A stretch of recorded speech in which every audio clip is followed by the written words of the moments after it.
Hello, this is Dr. Dan Langley, and welcome to another episode of Eye-Opening Discussions. Before we get started, I would just like to thank you for taking the time to be with us today to discuss topics of concern and things that may be bothering you and that you're looking for answers for, but also a way to kind of spark curiosity in your life so that you can live a much more fulfilling life. And so one of the questions that I get a lot when we're talking amongst our friends is kind of just what is the concept of the soul? There are certain foundational principles I think that are worthy of just discussion. And I think throughout different cultures, there are many different definitions of what the soul is. The way that I kind of think about what the soul is that I think of our reality in different levels of hierarchy. I think of a higher dimension, a kind of a middle dimension and kind of a lower dimension. If you want to call that, the body is the lower kind of physical reality. We have a spiritual / soul area. And for the sake of this discussion here, I'll just call that the middle area is the soul. And the higher dimensions would be the mental realm or the spiritual realm. Now, some of these words are kind of used interchangeably. So I like to kind of say that the soul is the intermediary between the physical realm and the spiritual realm. It also is very apropos for our current reality on the planet. We live in a solar system. And so when we think about what our soul is, it's kind of say like the sun is the center of our universe here, or the center of our reality. And inside the center of ourselves, we say that, where's my soul? We say, well, it kind of resides in the center of it. We say, well, where's your soul? We say, oh, my soul is up here in my mind or in my brain. We say, no, I feel like my soul is here in my heart area, or maybe even our solar plexus. So when we listen to music and we hear that it's soulful, we say, wow, it kind of hits me right here in my heart. It makes my emotional body kind of respond there. So however you define what your soul is, to me, it's a very important part of your experience. If we just participate in this reality under the idea that we're just this physical body and that we don't have a soul, I think we miss out on another level of enjoyment or fulfillment in our life. And if we completely pretend that it's just a physical existence, then we also miss out on some of the more spiritual ideas that connect us to the possibility of source consciousness. And so that gets us into, as we talked about the soul here, I like to, like I said, the solar system of our body would be like our heart, our soul system. And so I think that we can find inspiration if we cultivate feelings of happiness and joy. We feel kind of lit up. We feel warm, kind of fuzzy. Whereas if we are feeling sad or gloomy, then it seems like our soul center is a little diminished. And so finding ways in your life every day that you can kind of cultivate an energized soul, I think would do all of us well. Another aspect of our foundational reality is just our thoughts that we have. And so as we talk about our physical body, which is just this avatar that we're moving around, we talk about our soul or our heart or our emotional body, and then we get up into kind of a more mental realm. And this is the reality or realm of thoughts. And so when you start to try to interact with your reality, most of the reality seems to be formed from ideas that we have in our mind. And the more that we focus our attention on, or our consciousness on our thoughts, the more that those thoughts kind of grab or gather a lot more energy or a lot more substance, as it were. And the more that we can then kind of focus our consciousness or our attention on a certain idea, then we can also gain enough momentum in our soul or in our heart to support that idea with emotional conviction behind that.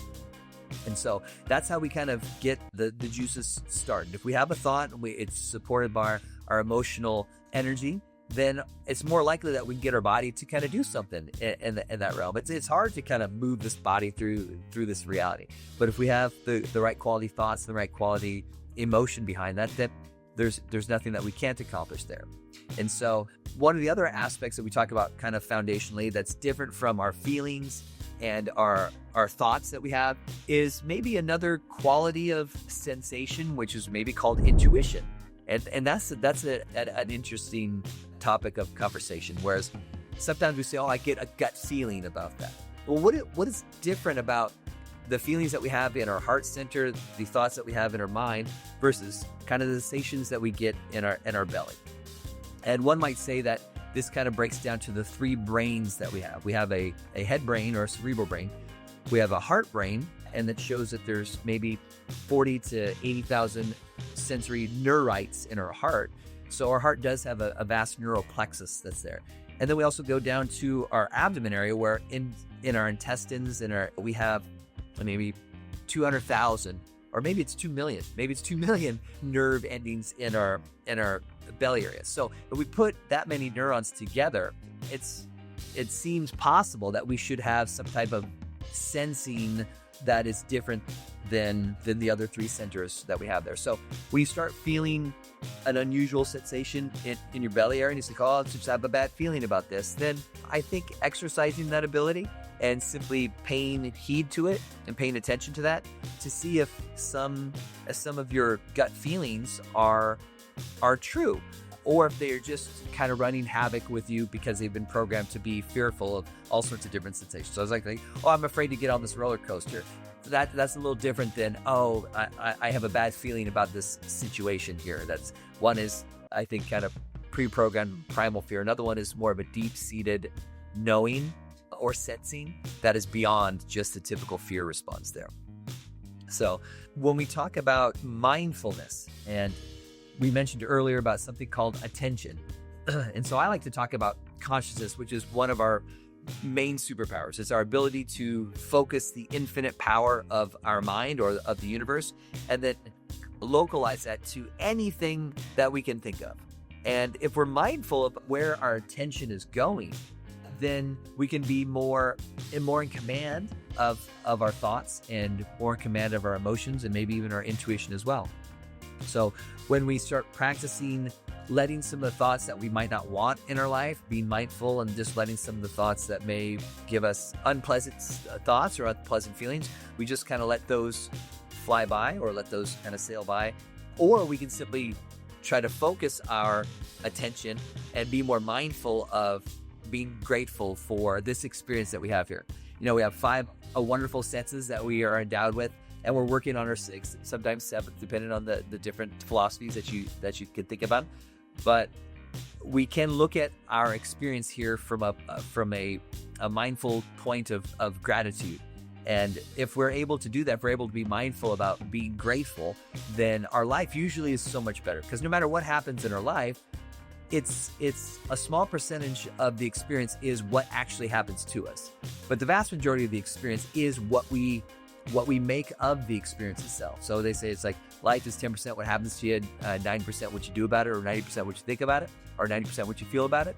And I think that that's important in determining how mindful we are, is to be grateful for what we have, and to try to think about the lesson or the benefit that every single experience in life is giving us. And so as we were talking about earlier, as we talked about kind of our intuition, which is kind of in our belly area, we have our feeling, our soulful feelings, and then we have our thoughts. And another way to kind of look at this is that we have different energy vortices within our body. And a great way to kind of look at that is the chakra system. And so as we talked about the collection of nerve endings in our brain, in our heart, in our belly, we also have different nerve endings collected through other sections of our body as well. And so the chakra system is a great way to kind of look into how the energy kind of flows through our body. And so we have our root chakra, we have our sacral chakra, solar plexus chakra, heart chakra, throat chakra, our third eye chakra, and then our crown chakra as well. And so different nerve endings coalesce inside our physical body to create those wheel of vortices. So as energy flows through our nerve endings, then electricity causes electromagnetic fields, or it's the electromagnetic fields that create the electricity. And we have several of those in our body. And so a basic example that would be the 7 chakras, but there are 12 to 22 chakras that extend beyond our body as well. And so understanding what each lesson that the energy that's flowing through that area is teaching us, I think, is very important. Another way of thinking about the reality that we are participating in is the power of imagination. And so anything is possible with cultivating quality thoughts. There's nothing that is impossible. And so if we just simply recognize that when we're younger and we have a very powerful imagination, but anything is possible. We build realities in our mind where we're playing, with dragons and unicorns, and that we can fly and that we're immortal, and all these things are possible with the power of our imagination. And so as we get older, we tend to get that somewhat suppressed in us. Our parents and our authority figures say, don't act like that, sit down, be quiet, do as you're told. And so a lot of our creative spirit or energy gets kind of stifled and dissipated. And so I think as we now are adults, we can choose to re-engage that power of imagination. And whether it's choosing to think about different perspectives in different ways, such as your friend's opinion. They tell you an opinion, and you can simply say, I don't want to accept that opinion. Or you can simply say, wow, I never thought of that before, thus expanding your imagination. And so if we just are more open to different perspectives and even creating new perspectives in our own mind, then our life will be much more harmonious and much richer with quality and quantity of experiences that we could have. And so I think encouraging imagination, maybe even thinking about being grateful for the experiences that we had as children, and trying to play more as adults, and trying to think of different ways that we can make life a game or enjoyable, doing things differently, maybe even taking a different route home from work, maybe brushing your teeth with your left hand, or simply doing a routine completely differently than you had done before. I think all these things can help spark imagination and can help build a more enjoyable reality there. So with some of these foundations of reality in mind, such as flexing our imagination just for a moment here, with the possibility that we live in an infinitely abundant reality, and that we are that infinitely abundant reality, and that we are a fractalized aspect experiencing a human experience here. And if we simply entertain that idea, how much more enjoyable could our life be? How much more happiness could we find with experiences in our life, whether they be good or bad? And we can choose to see them in whichever way we would like. And that in and of itself gives us the power to transform our life immediately. No fancy tests, no paying any money. You just have to recognize that if you believe it, then you're more likely to engage in a knowing that you are the universe experiencing itself. And so I hope that you found this video helpful. So again, I'm very grateful that you decided to join us. We're only trying to get better with this by having topics that truly inspire you and cause you to question and to get the answers that you're looking for. So if you could join us again for another episode of Eye-Opening Discussions, hit the subscribe button. And like I said, we're excited about this, and we're going to keep getting better as we go on. So thank you again.